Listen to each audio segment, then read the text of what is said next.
In this video, I am going to tell you how to get a job working for Google, Microsoft, or Facebook, or Amazon, or any of those big tech companies, the big five, as they. I'm John from simpleprogrammer.com, and on this channel and on Simple Programmer, what I teach you is soft skills. I teach you how to improve your career, how to market yourself as a developer, how to learn things quickly, how to advance your career, make more money, get a higher salary, and just become a well-adjusted software, a better person, so that you can have a better and more fulfilled life as a software developer. It doesn't mirror the real world. If you want to work for Google, in fact, don't say I want to work for one of the 5 big tech companies, okay? Let me tell you why. The biggest reason why is because you can't just be like going around to nightclub, like, any girl that will take me, I'll have any girl. What are you going to look like? You're going to look desperate. No one's going to want, like, why would some girl want to be with you if you don't care which girl you're with? If you go to a Google interview and you're essentially thinking, yeah, you know, I could work at Amazon or Facebook, or I don't care as long as it's Apple or one of the big 5, you're not going to be coming in with the right mindset. They're not going to want to hire you. You need to be discriminate in choosing what company you want to work for, okay? And this is just good general advice. I know that you're going to apply for more than one job at different companies, and you should.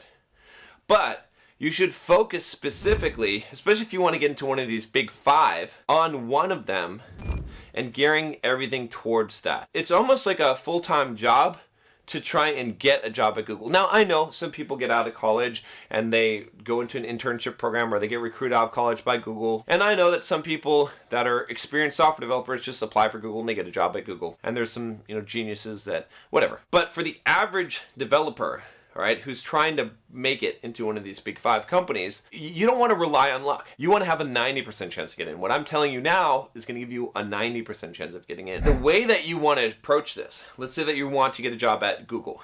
Just pick out Google for now and research everything there is to know about the job interview process and getting a job at Google. There's even books, all right? There's a book like the Google interview, right? I'm pretty sure, I can't remember, I'm pretty sure I've seen that browsing Amazon. There's courses out there on passing the Google interview. In fact, I've got a course that will help you for one of my friends who has a company called Interview Cake, and they basically specialize in helping you get a job at one of these companies. While something like that course might help you, you need to specifically be researching the one thing, right? If it's Google, if it's Amazon, if it's Yahoo, you want to get a job at Yahoo? I want to get a job at Yahoo. Whatever it is, all right, you need to go and look specifically for that company. You need to study, what do they ask on the interviews, right? Okay, now let me tell you from personal experience. I'll tell you a story. It's a sad story. I went to my first Microsoft interview when I was a youngin', okay?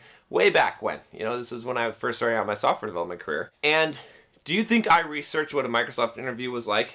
Do you think I researched any of the questions they would ask me? No.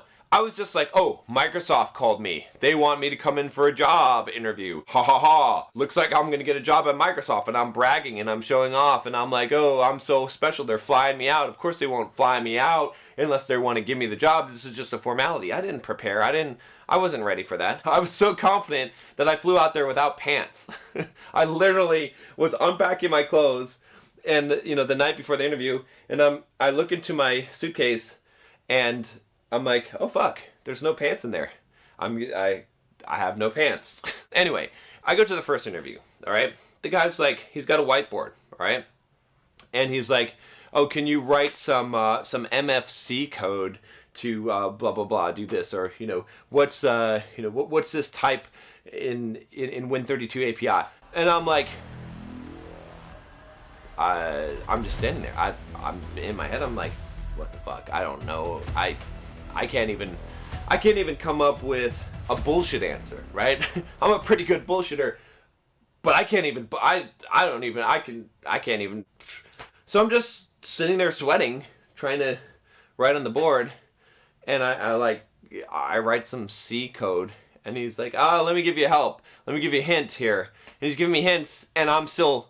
All right, that was a painful interview, okay? And then that's not it. I'm not done. I go to the next interview, and it's more of the same shit. They asked me a couple of questions that I could kind of answer and didn't go straight to the whiteboard, but then I'm on the whiteboard again, and they're asking me questions. And there were some questions I answered, some generic C++ and C stuff, okay? I didn't totally bomb it, I got sent home.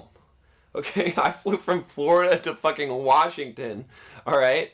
And I got sent home on the half day of interviews. What was the mistake? Was I a pretty good developer? Yeah, I was good. I was making good money. I was qualified. I knew how to write C++ code. But it doesn't matter how good of a developer you are. You want to work for one of these companies, you have to know, you have to study for it. It's like the SAT. Some people take the SAT and they score really well on it, okay? But do you know who aces the SAT? It's not a genius. It's a person who takes the SAT prep course. That's it. Because they study for the test. So all of you guys are complaining about whiteboard interviews. I know. I've got videos on whiteboard interviews, okay? You can find articles on Simple Programmer. If I would have prepared ahead of time, if I would have talked to people that had already done Microsoft interviews, which again, can you find people on the internet that have already done a Google interview or Microsoft interview? Yes. Will they gladly jump on a call with you if you pay them $100? Yes.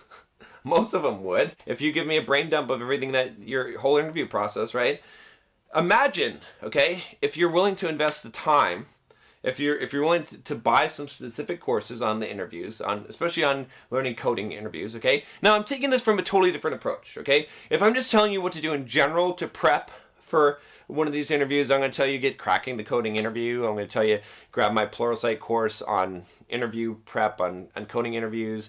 I'm going to tell you all this kind of stuff. Why am I not telling you that in this video? Because I want to highlight on the most important thing, which is if you really want to get a job at a Big 5 company, pick one of the companies and study. Study exactly the questions, say exactly what the interview process is, okay? Go through mock interviews, and you'll know when you get in there what to expect, and you'll be prepared for that. That's the best way. You have the information out there, regardless of how smart you are, how good of a developer you are. That's not what they're doing. That's not what they're testing. 1% of people that are qualified are going to get in, right?